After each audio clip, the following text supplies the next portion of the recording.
Ok, maintenant nous allons attaquer la dernière phase de notre exercice sur la façade. Donc encore une fois de plus, vous pouvez retrouver le fichier source.dwg dans votre dossier fichier source, chapitre 1. Et le point DWG à ouvrir, c'est création des ombres. Voilà, alors, on va faire quelque chose d'extrêmement simple pour nos murs. Alors, je vais faire une petite ligne de repère ici. Vous allez voir pourquoi je fais ça. Hop. Voilà, la longueur n'est pas très importante.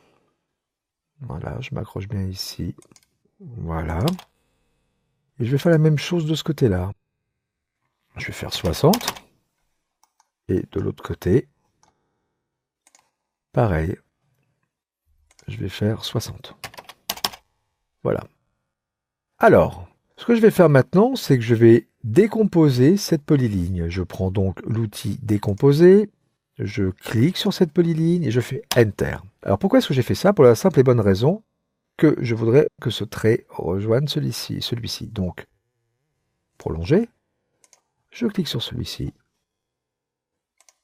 et hop, évidemment, j'ai pris la commande ajuster. Excellent, excellent. Non, c'est la commande prolonger. Je retourne ici et cette fois, il n'y a pas de problème. Je vais reprendre la même commande prolongée. Je me mets ici, Enter, et hop, de l'autre côté. Voilà la première chose. La deuxième chose, pourquoi ai-je tracé deux traits? Eh bien, comme ça, on sera à équidistance de chaque côté. On va monter et on va taper 780.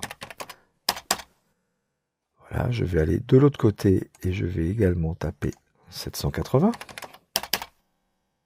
Et normalement, si tout va bien, lorsque je veux joindre ce trait à ce trait, je n'ai aucun problème. Voilà.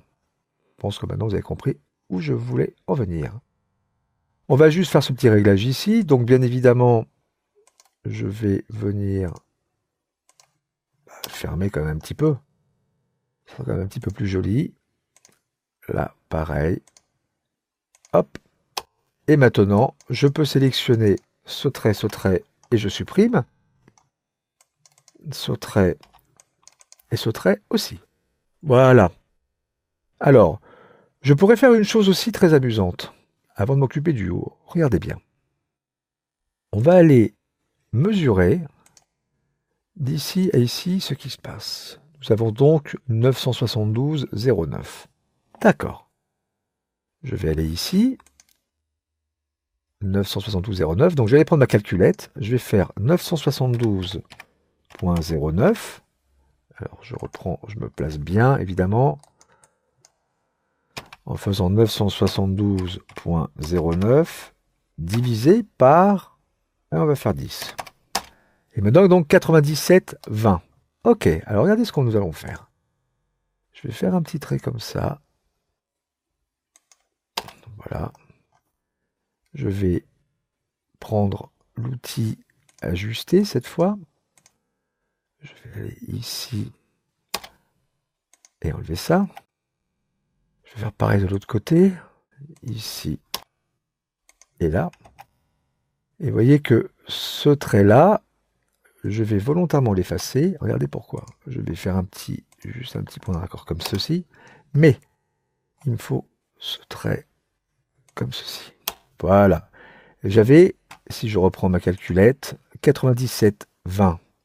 Donc, je vais prendre l'outil décaler. Je vais faire 97,20 au point 2. Et c'est parti. Voilà.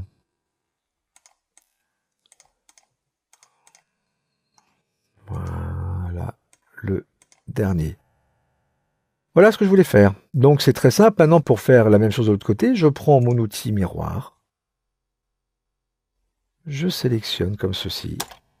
Je m'accroche bien au milieu du centre. Voilà. Et regardez bien.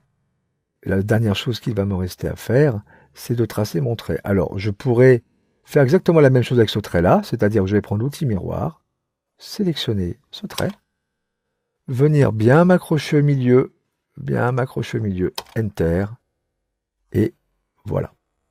On va finaliser un petit peu en haut. on va faire la chose suivante. Je vais faire un petit décalage de 20. On va monter de 10. Hop, je vais aller m'accrocher encore une fois de plus au milieu. Voilà. Avant de faire le miroir, je vais encore me décaler de 20. Je vais monter cette fois de 20. Et je vais aller m'accrocher ici. Maintenant, chose très simple, je prends mon outil miroir. Miroir, miroir, allons-y. Et je vais me positionner de là à là. Et voilà ma façade qui est terminée. Donc vous voyez que c'est pas extrêmement compliqué de travailler avec AutoCAD. Ça demande juste évidemment, comme je l'aurais beaucoup répété lors de ces leçons, de bien maîtriser ces outils et surtout d'avoir une organisation nickel. Vous voyez par exemple pour l'idée des fenêtres, de venir les mettre en miroir, mais de faire attention parce qu'effectivement les ombres, donc de penser un petit peu à tout ça. Je vous rassure, ce sont des réflexes qui vont être de plus en plus naturels chez vous, mais c'est vrai que souvent, lorsqu'on commence avec AutoCAD, quand on ne connaît pas bien ces outils, c'est un petit peu embêtant. Donc voilà, cet exercice clôt la création d'une façade. Entraînez-vous, faites vos propres façades. Vous voyez que même si on n'a pas encore travaillé avec des cotations, vous pouvez quand même vous amuser à faire des choses. Et cela va vous permettre d'être vraiment extrêmement opérationnel avec tous vos outils.